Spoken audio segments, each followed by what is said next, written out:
अहमदाबाद के एक बिजनेसमैन अचानक लापता हो गए। उनका फोन भी बंद था और घर वाले परेशान।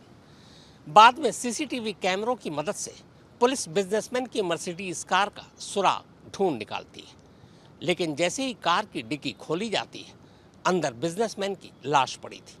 दरअसल बिजनेसमैन के ही एक पूर्व साथी ने सिर्फ 50,000 रुपए में उनकी सुपारी दे दी थी। ये है अहमदाबाद के व्यस्त इलाकों में से एक विराटनगर फ्लाईओवर। तस्वीरें 13 सितंबर की रात की हैं, जब इस फ्लाईओवर के नीचे सफेद रंग की एक मर्सिडीज कार लावारिस हालत में पड़ी थी।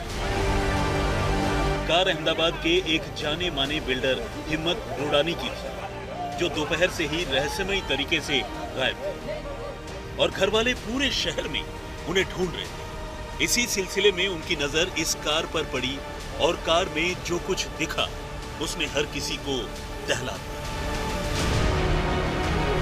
रोडानी का फोन तो स्विच ऑफ था, लेकिन वो कार के अंदर ही पड़ा था, जबकि कार पर कुछ खून के छींटे थे और उससे बदबू भी आ रही थी।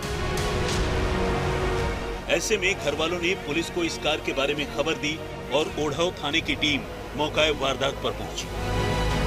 पुलिस ने कार की डिग्गी खोलकर तलाशी ली तो वही हुआ जिसका डर था।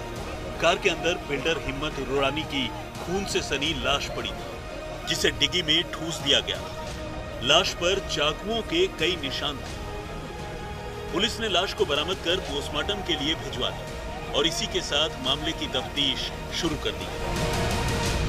अहमदाबाद में हत्या का एक चौंकाने वाला मामला सामने आया है, जिसमें एक बिल्डर की हत्या करके उसकी लाश व्हाइट कलर की मर्सिडीज कार की डिग्गी में रख दी गई। बाद में जब पार्क व्हाइट कलर की मर्सिडीज गाड़ी की डिग्गी में से दुर्गंध आने की शुरुआत हुई और पुलिस पहुंची, जिसके बाद जांच शुरू करने पर पता चला कि जो लाश डिग्गी में रखी गई है वो एक बिल्डर की है। बिल्डर हिम्मत रोडानी की लाश को देखकर हर कोई चौकन्ना रह गया।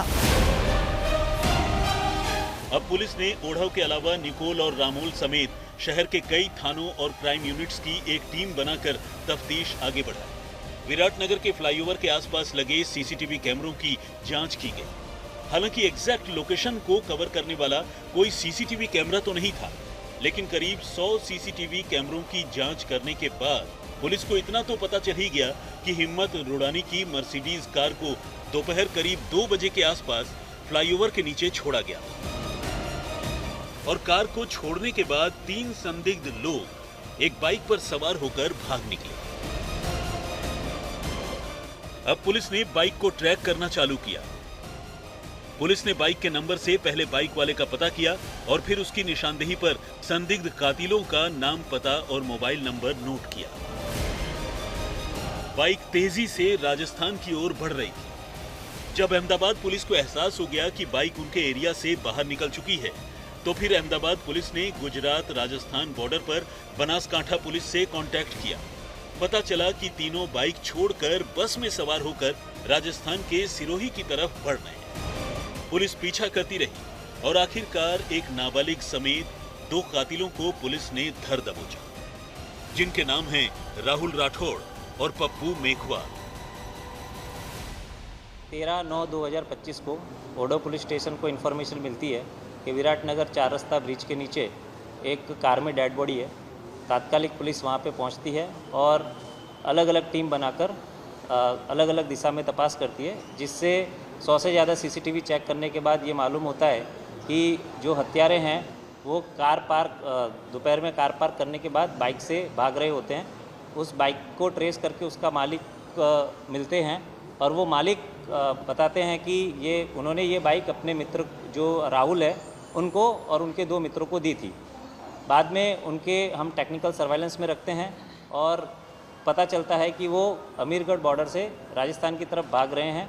हम यहाँ से हमारी टीम तात्कालिक रवाना करते हैं और बनासकांठा के एसपी को संपर्क करते हैं। वे अपनी टीम हमारी मदद में भेजते हैं और सिरोही के आसपास आरोपी को हस्तगत करते हैं। पूछताछ में इन्होंने न सिर्फ कत्ल का जुर्म कबूल कर लिया, बल्कि रोडानी के कत्ल के पीछे मौजूद मास्टरमाइंड का भी नाम लिया। ये मास्टरमाइंड कोई और नहीं बल्कि कभी उनका बिजनेस पार्टनर रहा मनसुख लखानी था। ऑडो पुलिस स्टेशन में विराटनगर ब्रिज के पास एक मर्सिडीज कार में से डेड बॉडी मिली हुई थी, जिसमें 2 एक्यूज और एक माइनर था। माइनर को डिटेन किया हुआ था और 2 एक्यूज को अरेस्ट किया हुआ था। उनकी पूछताछ के दरमियान एक मनसुख भाई लाखानी करके आरोपी का नाम मिला था। जो मनसुख भाई लाखानी, इन लोगों ने इन आरोपी को बोला था हत्या करने के लिए। उसके आधार पर मनसुख भाई लाखानी को अरेस्ट किया हुआ है। असल में मनसुख और हिम्मत कभी बिजनेस पार्टनर हुआ करते थे, लेकिन बाद में रुपए पैसों को लेकर उनकी लड़ाई हो गई और दोनों अलग हो गए। लेकिन पैसों का विवाद फिर भी नहीं सुलझा। केस मुकदमे का सिलसिला भी चलता रहा और आखिर मनसुख लखानी ने अपने साथी रहे हिम्मत के कत्ल की सुपारी दी। कत्ल की सुपारी अपनी ही कंपनी में काम करने वाले एक सिक्योरिटी गार्ड राहुल राठौड़ को दी गई, जिसे करीब 1 करोड़ 20 लाख रुपए और मकान देने का वादा किया गया। जो इसमें से एक आरोपी मनसुख भाई के वहाँ सिक्योरिटी का काम करता था। जो मनसुख भाई है, उनकी जो फरियादी, उनके पार्टनरशिप में एक निकोल में साइट थी, वो स्कीम थी। उस स्कीम का दोनों में 2020 से डिस्प्यूट चल रहा था। उसी वजह से मनसुख भाई ने वो आरोपी को इसकी मर्डर करने के लिए बोला हुआ था। अभी तक की पूछताछ के दरमियान हमें ये पता चला है कि 1 करोड़ की इन लोगों ने डिमांड किया थी काम करने के बाद, लेकिन अभी उनका मोबाइल हम सारी चैट रिट्राइव करके FSL की उसमें मदद लेंगे। सुपारी मिलने के बाद कातिलों ने हिम्मत रोड़ानी की रेकी करने की शुरुआत कर दी।